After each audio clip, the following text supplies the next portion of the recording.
Hello and welcome to this, the first episode in a series of Sustainability Natters. I am Esau Williams. I'm Beth. And today we've got Major General Andy Sturrock, who is the champion for sustainability in DIO. Welcome, Major. Good morning. Thank you very much. Good morning. Good morning. So I did introduce you as the sort of champion for sustainability. What's that in English? So I suppose I'm the senior member of the DIO responsible for trying to make sure we're driving forward on the sustainability agenda, not only within DIO, but helping the whole of defence think about how it can make its estate more sustainable, and that's putting that into practice. And how do you make that happen? I mean, you have a wide remit. Defence in the public mind does many things. Key, of course, is protecting the realm. How does sustainability fit into that?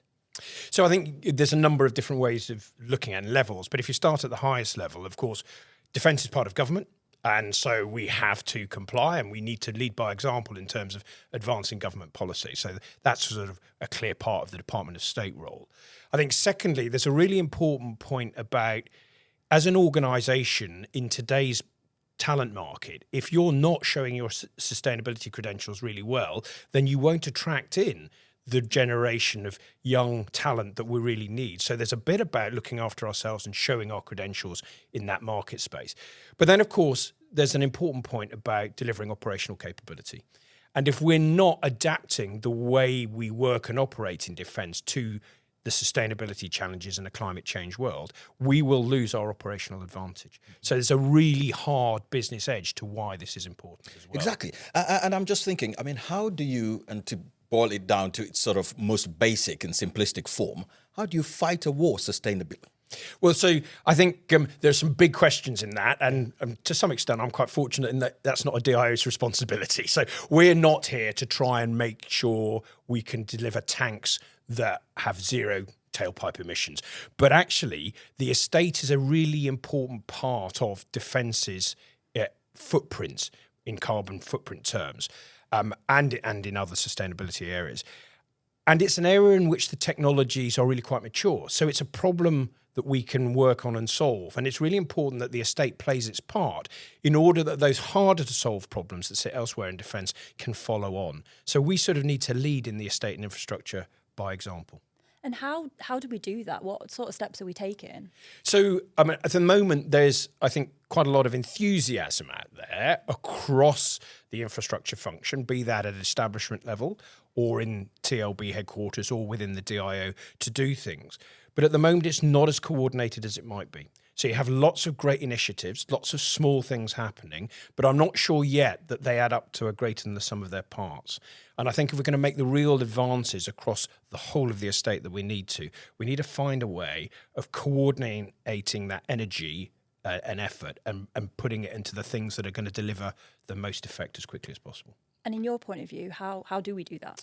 Well, so that's where I'm going to sort of move on to what we've termed the defence approach to sustainable infrastructure within the DIO. So defence has got a clear infrastructure sustainability strategy set by head office.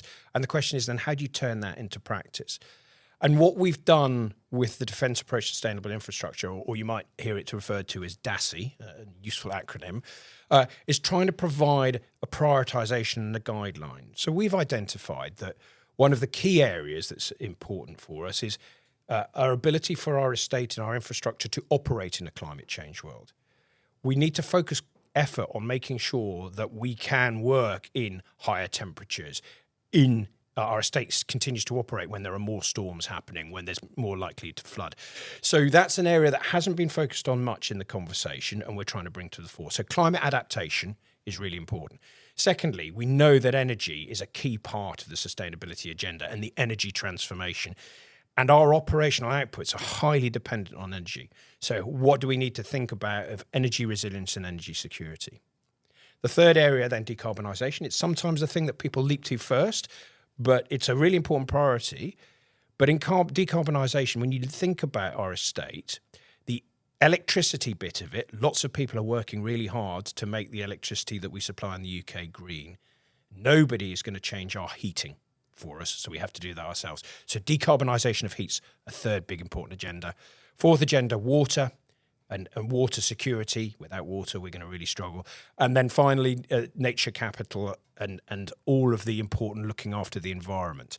Now, I'm not suggesting those are the only 5 things that are important in sustainability. There are lots of others too. But if we don't prioritise on a few, the trouble is you get nowhere. So we've set those priorities, and what we're then trying to do is use DASSI to help energise and coordinate the TLB's, the frontline command's efforts towards making those progress in those areas. I just wonder, I mean, Major General Andy, from a sort of 35,000 feet view of what's going on in DASSI, in terms, and you've used the term prioritise quite a lot, how easy is it to prioritise? I mean, is your message, I ask this of everyone who comes in here, is your message now easier given the effects of climate change that we witness these days? So I think we've got some way to go in defence. I think there is still some elements of the defence community who see sustainability as an optional choice, and they perceive it to be, if I spend money and I put effort into sustainability agendas, that's money and effort I'm not able to spend on something else important. I think we would argue that, as I said earlier, sustainability is part of delivering operational effectiveness. So we need to spend some money on it. And it's not an either or choice. It's part of that agenda. Now, if we're not getting that message across clearly to everyone, we need to work harder at doing that and explaining why sustainability helps us. But I'll give you an example. You know, if a runway on an RAF base is melting because the temperatures have gone up, then that's an operational impact. It's pretty clear. So how do we think about that and what do we do about it? If you've run out of water in a barracks because our water extraction licenses have been taken away from us for water shortage, that's a pretty big problem. So you can see quite quickly how these impacts start to come in. And we're not there yet, but we need to continue to work on that. And the big M word, money. How do you navigate that? How do you get people to pour money into what is, as you've just explained, almost an existential problem? So I think there's 2 elements. One bit is making the case for more money and explaining clearly why this is important to defence. And part of that is the point I've just made about operational effectiveness. I think the other side, and it's quite easy for us to overlook, is that there's money already being spent on our estate and infrastructure, and it's how you get a double bang for your buck on that. And in reality, sustainability is happening all the time and sustainability improvements. So when our industry partners are changing a boiler in a single living accommodation block, it's impossible for them to put in a boiler that's less efficient than the one they're taking out because the technology in boilers has increased. And these new, more efficient boilers that are going in, even if they're using gas, are using less gas. We're not tracking those benefits as well as we might. We've got projects across our estate to change our lighting to LED lighting. And we know it's happening, but we haven't yet really captured the extent to which it's happening and what that means for our electricity bills and our carbon footprint and the sustainability. So there's definitely a bit that we need to get better at in terms of benefits tracking so that we can show the progress we're making. And then people will realise that it's not always an additional cost. It's something that you can do as you're building. Our building standards that are set through the policy that we help write in DIO requires any new buildings or refurbs to be built to higher energy efficiency standards, better windows, without gas central heating. So each new project that's being built is a step down the road. And we need to track that and celebrate those. I guess as well, a great example of that could be the NetCap programme, because we're redoing SLA through that programme, which is better quality than what was there originally, but also it's really, really good for these sustainability targets. Absolutely. And that's a brilliant example, because what we're doing is giving better quality accommodation for our people. At the same time, because it's new, it's cheaper to look after, so we're reducing the running cost of our estate and we've reduced the carbon footprint. So we're getting a triple whammy there, and we really need to be shouting about that and communicating that a bit more clearly and a bit more obviously so that people are realising quite the progress we're making.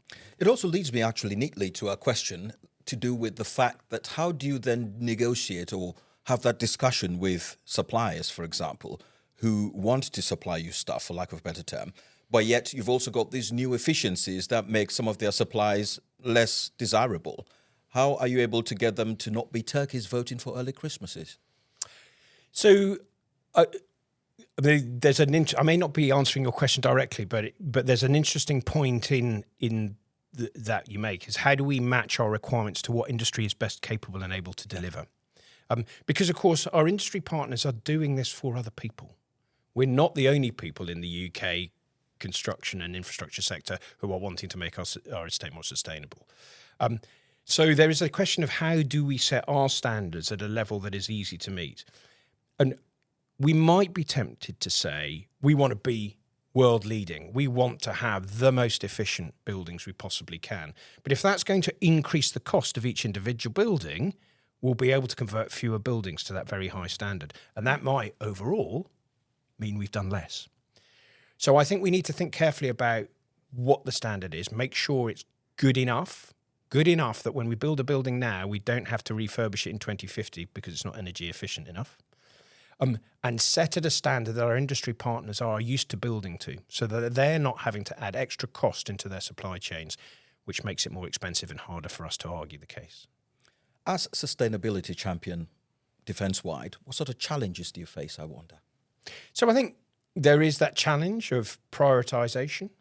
And the more we can align the sustainability agenda with other priorities, the less it's seen in competition. So that's an important challenge, making that case. I think it's also, lots of people have different views about what's important in sustainability. And the number of conversations I've had where you sit down and you start a conversation about maybe emissions, and then it turns to waste, and then it's water, and then so it's sometimes quite difficult to focus. So I think that prioritisation is important. And then I think, as I mentioned, tracking what we're actually doing. So we're showing the progress. I think, and it's not just in the sustainability arena, I think in defence, we're really good at looking at the next challenge and focusing on that and not giving ourselves the credit of the journey we've done already.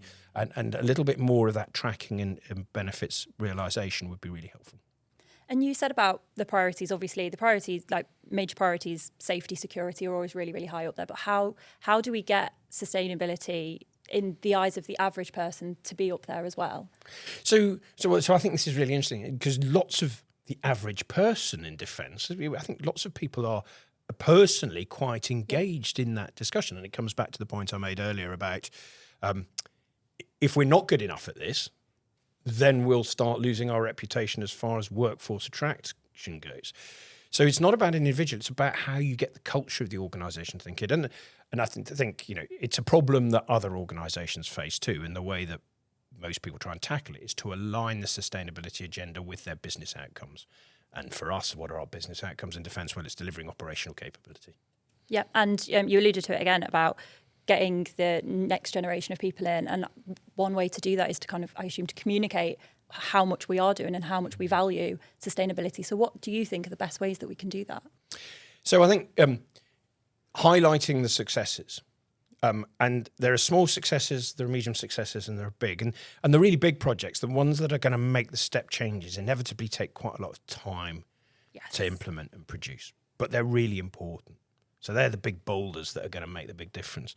But there's lots of small-scale stuff that happens too. And those are the things that are probably more obvious at the individual level, and they can happen quicker. So if we're doing better at recycling on a site, we should celebrate that. When we've converted all the lights in a building to LEDs, we should celebrate that. If we've got a bit of a market garden on the site and we're producing some goods and we're recycling things, we should celebrate that. Now, those things individually, you'd have to do a lot of them to make a really big change, but they're important in terms of setting the agenda, setting the tone. And those little grains, the pebbles of those activities, if you do enough of them, it builds energy. And it gets people thinking in the right way, which changes behaviours and mindsets. So if people are worried about sustainability, maybe they will switch the lights off in buildings. Maybe they'll close the windows while the heating's on. Maybe they won't change the building energy management system so that it's driving the heating at the same time as they've got their window open because it's too cold or too warm. So it's those sorts of getting people to think about how their individual actions can help and contribute, gets the mindset of the organisation working the right way. And a lot of this is personal behavioural change. Yes. How do you do that? You become psychologist all of a sudden. Well, I mean, so much of everything is because, of course, we can build the most energy efficient, most sustainable estate. But if people are using it in the wrong way, it'll undermine those benefits we put in place. I'm also wondering, Major General Andy, from, again, a global perspective, because this is a problem that not just Britain is grappling with in terms of climate change and sustainability. It's something everyone else. It knows no boundaries or borders. Are you reaching out to colleagues in other countries, sharing best practices, discussing ways in which you deal with a sustainability crisis? So I think there's conversations going on across defence about this, and most particularly in the equipment capability area. Maybe less so for us in the infrastructure world, but we're always open to looking at where clever ideas are. We rely quite a lot on our industry partners as well to be thinking about what are the developments in construction, facilities management. So trying to think about new materials and how they can play into the sustainability agenda. Of course, concrete is very carbon heavy, so lower carbon concrete's really important. Lower carbon steel's really important.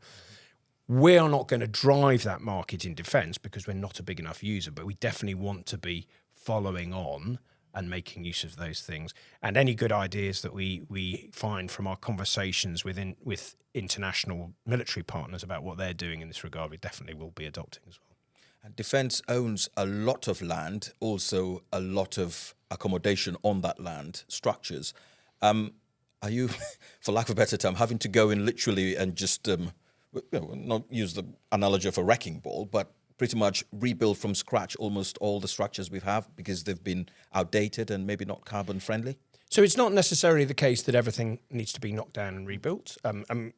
We have reasons why we want to modernise some of our estate anyway. As you say, some of it's old, and because it's old, it's not necessarily well lined up for the capabilities and outputs we need today. So we would want to modernise that anyway, and once you modernise it, you do sustainability. We will need to. I mean, I think it's inevitable that some of the estate that we have today will still be with us in 2050. We won't be able to modernise the whole thing.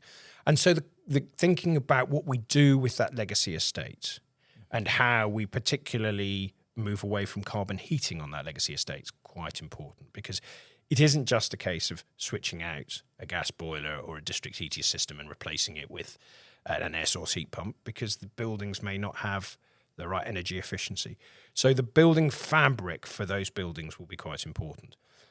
What's really key in that is that we've identified which those buildings are, because what we don't want to do is spend a lot of money converting an old building and then in 10 years' time knock it down and replace it. Of course. So this is a long-term plan, and it will need quite a lot of focused effort. But we are trying to do it at a time that we also recognise we need to modernise the estate for other reasons too. So that's helpful.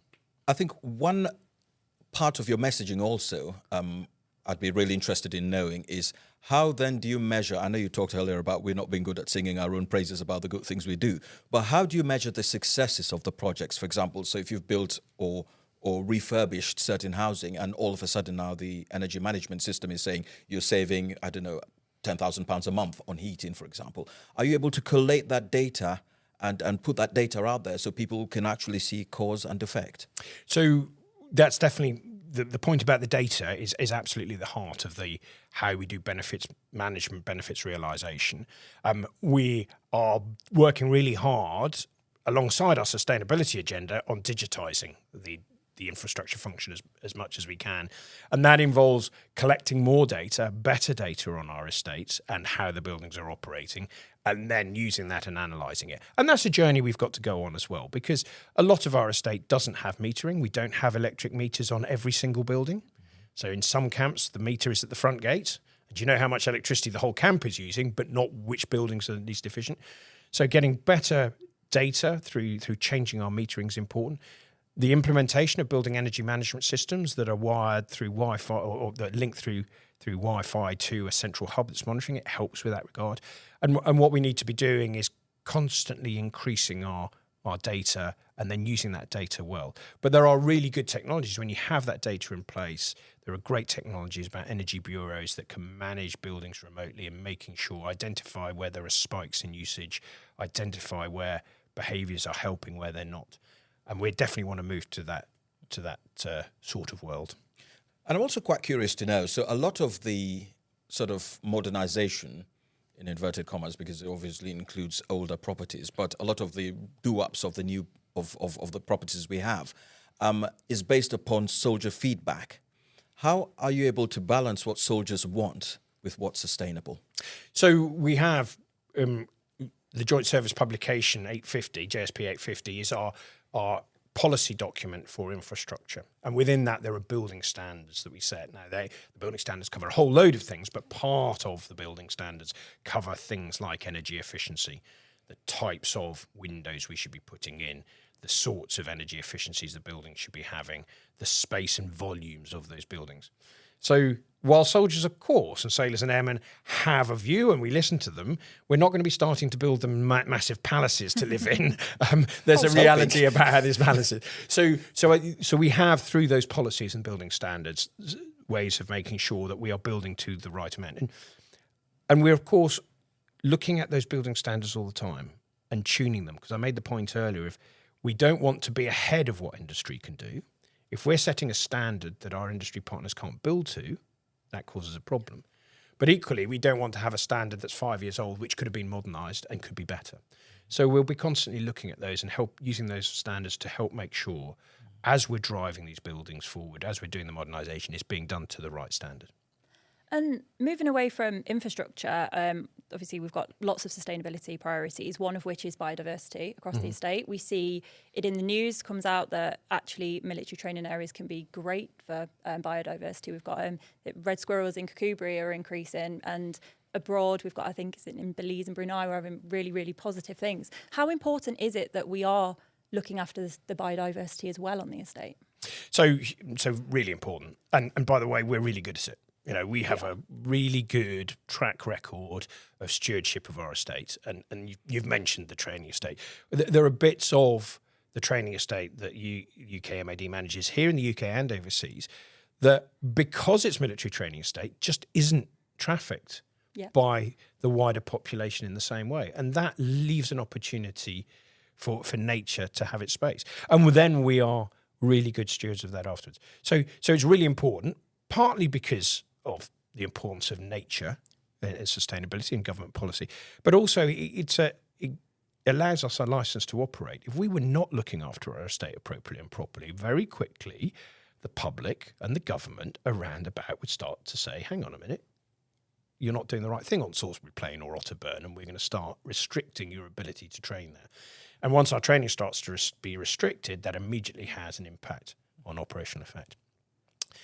We're also seeing, you know, the nature of climate change having an impact. So the cases of fires around some of our training areas have increased as things have dried out. Not so much in 2024, but as the, you know, had drier summers, the risk of wildfires increases, and we've had a reasonable number of training days halted because fires have broken out on training areas, and that has again a direct impact on the delivery of military output. So really important from that point of view. What do we do to manage that?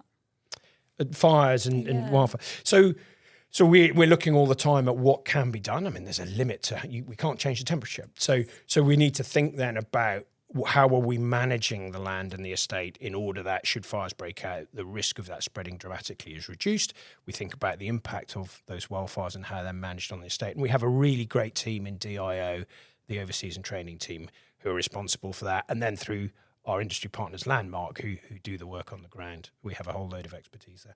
And then within tech services in DIO, to our technical services team, we've got a great bunch of experts in ecology and biodiversity and a whole load of other deep sciences that are really world-class experts in these fields who are providing us advice. I'm also quite curious, Major General Andy, when you talk about overseas linkages, we've got obviously estates in foreign countries.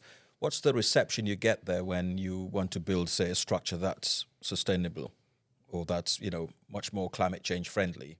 Do you have to go through hoops of regulations in those countries, have to do deals with governments? I mean, how does it work for the ordinary person? So I think, inevitably, every country is slightly different, and our arrangements in different countries very much depend on what the national arrangements between the UK and the local nation are.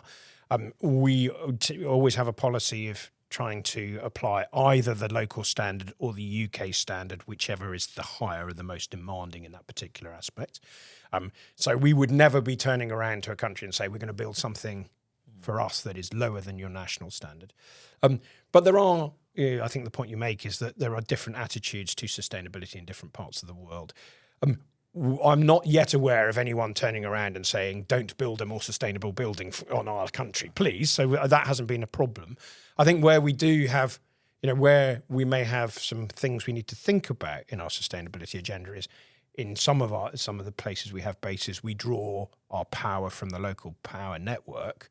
And while in the UK, the government is focusing very hard on greening the electricity supply in the grid, that's not happening to the same extent in some other countries. So we may be needing to think about what are the implications of that, and how do we manage in countries where we're not going to have so much help from the agenda that's going on there. Of course, and everything you've said today shows that it is a really big team effort. There's a lot of work that goes into this, but it looks like we are doing good work. What makes you excited about the future? Where do you think we could be if things keep going at the rate they're going? So I think, what makes me excited about the estate sustainability agenda is, as I mentioned earlier, the technologies exist out there. We know how to make buildings that are net zero in operation. Yeah. We know how to look after biodiversity and sustainability. Those things are there. So it's not as though we're trying to break completely new ground. And that's definitely a possibility. I think the second thing that gives me confidence is that it's an agenda that people are talking about. And the fact that we're doing this podcast here is a case in point. And I see it in the conversations at senior level. So there's a strategic defence review going on at the moment. There's a proposition that's been written within the SDR about sustainability. I don't think that's been done before, that there's been a sort of single item agenda on it.